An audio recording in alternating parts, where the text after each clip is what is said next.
भगत सिंह के ऊपर जिन विद्वानों ने शोध किया वो कहते हैं कि भगत सिंह कौन बन सकता है, तो वो भगत सिंह के जीवन का शोध करके कहते हैं कि जब अपना जीवन देश के लिए समर्पित कर देता है, सेवा और संघर्ष के लिए समर्पित कर देता है, सेवा और संघर्ष का नाम भगत सिंह है। भगत सिंह ने जो संघर्ष किया उस संघर्ष को, उस तप को, उस त्याग को हम में से कोई भी अपने जीवन में उतार ले तो वो अपने जीवन में भगत सिंह बन सकता है।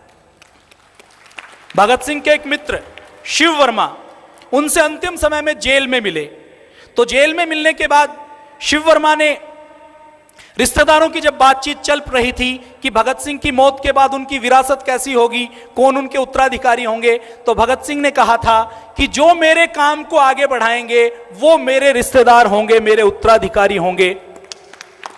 भगत सिंह राजगुरु सुखदेव का स्मारक, उनको शहादत उन्होंने 1931 में दी, 1947 में आजादी मिली। आपको जानकर आश्चर्य होगा और दुख होगा कि आजादी के 20 वर्षों तक शहीद भगत सिंह का कोई स्मारक नहीं बनाया गया। 1968 में हुसैनीवाला में पहली बार शहीद भगत सिंह का स्मारक बनाया गया। 1971 की लड़ाई में वो क्षेत्र पाकिस्तान के अधीन आ गया, पाकिस्तानियों ने शहीद आजम भगत सिंह के स्मारक को तोड़ दिया, शहीद आजम भगत सिंह की मूर्ति को अपने देश में ले चले। उनके पास शहीद आजम भगत सिंह की एक मूर्ति थी और उनके 93,000 सैनिक हमारे यहां बंधक थे।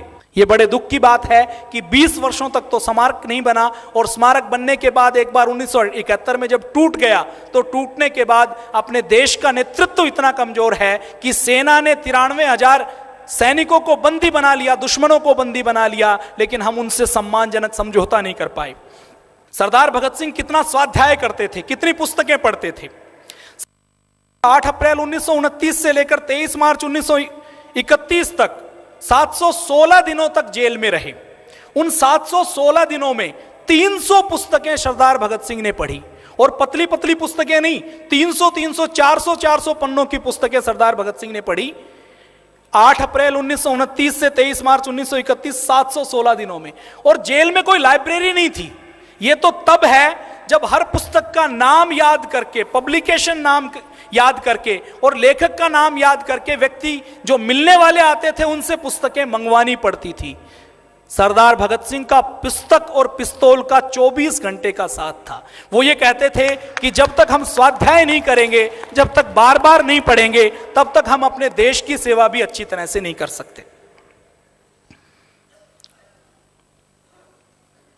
भगत सिंह का कार्यकर्ताओं के लिए क्या संदेश है, उस कार्यकर्ताओं के संदेश को स्मरण करते हुए अपनी बात को समाप्त करेंगे।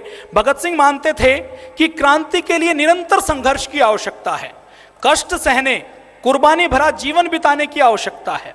अपना व्यक्तिवाद पहले खत्म करना पड़ेगा, व्यक्तिगत सुखों के सपने को छोड़ना पड़ेगा, फिर क्रांति का काम शुरू होगा।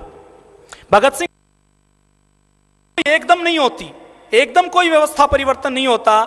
हमारा इंच इंच, एक एक कदम, थोड़ा थोड़ा आगे बढ़ना, हिम्मत के साथ, दृढ़ता के साथ, मजबूत इरादों के साथ, कितने ही कष्ट आए, कितनी ही कठिनाइयां आए, आपकी हिम्मत ना कांपे, आपके कदम न लड़खड़ाएं, कोई भी पराजय, कोई भी धोखा आपका दिल ना तोड़ सके।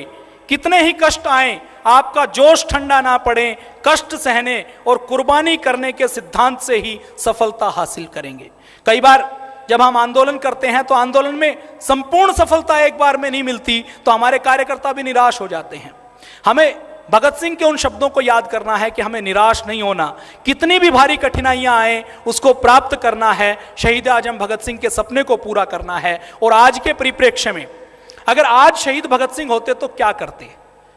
आप एक बार सोचिए, शहीद भगत सिंह का लक्ष्य क्या था कि गांव के गरीब को, गांव के किसान को, गांव के आम आदमी को भरपेट भोजन मिले, सिर के ऊपर छत मिले, खाने के लिए अन्न का दाना मिले, पहनने के लिए तन के ऊपर कपड़ा मिले, आगे बढ़ने के लिए शिक्षा मिले। जो शहीद भगत सिंह का सपना था, जो 1947 में अधूरा रह गया था, उस सपने को पूरा करने के लिए पूज्य स्वामी जी महाराज आज शहीद भगत सिंह के रूप में लगे हुए हैं। शहीद भगत सिंह के जो वकील थे प्राणलाल मेहता जी, वो अंतिम समय में शहीद भगत सिंह से भेंट करने के लिए गए, तो शहीद भगत सिंह ने से उन्होंने पूछा कि आपका कोई अंतिम संदेश हो तो मुझे बताएं, मैं देशवासियों तक पहुंचा दूंगा। तो शहीद भगत सिंह ने कहा कि 2 नारे, साम्राज्यवाद का विनाश हो और इनकलाब जिंदाबाद, ये देश के बच्चे बच्चे की जुबान तक पहुंचने चाहिए, ये विचारधारा पहुंचनी चाहिए। और दूसरी बात भगत सिंह ने कहा, जब प्राणनाथ मेहता ने पूछा कि आप अभी जेल में कैसा महसूस कर रहे हैं, तो भगत सिंह ने कहा कि हमेशा की तरह बहुत अच्छा महसूस कर रहा हूं। तो प्राणलाल मेहता ने कहा कि अब आगे के लिए क्या सोचते हो? तो शहीद भगत सिंह ने कहा कि अब ये शरीर तो खत्म होने वाला है, लेकिन अब इच्छा ये है कि जो काम अधूरा रह गया उसको पूरा करने के लिए भारत माता की इस धरती पर मैं दोबारा जन्म लूं। आपके अंदर ही शहीद भगत सिंह है। शहीद भगत सिंह, सुखदेव, राजगुरु, चंद्रशेखर आजाद, मैं ये मानता हूं कि भारत की परिस्थितियों को देखते हुए भगवान के चरणों में नहीं बैठे होंगे। शहीद भगत सिंह भगवान से निवेदन करके भारत माता की करुणा और दुख को देखकर निश्चित तौर पर आपके अंदर, एक एक व्यक्ति के अंदर आ गए होंगे। पूज्य स्वामी जी महाराज जैसे संतों के अंदर आ चुके हैं कि अब तो भारत माता की तकदीर को, भारत माता की तस्वीर को बदलना है।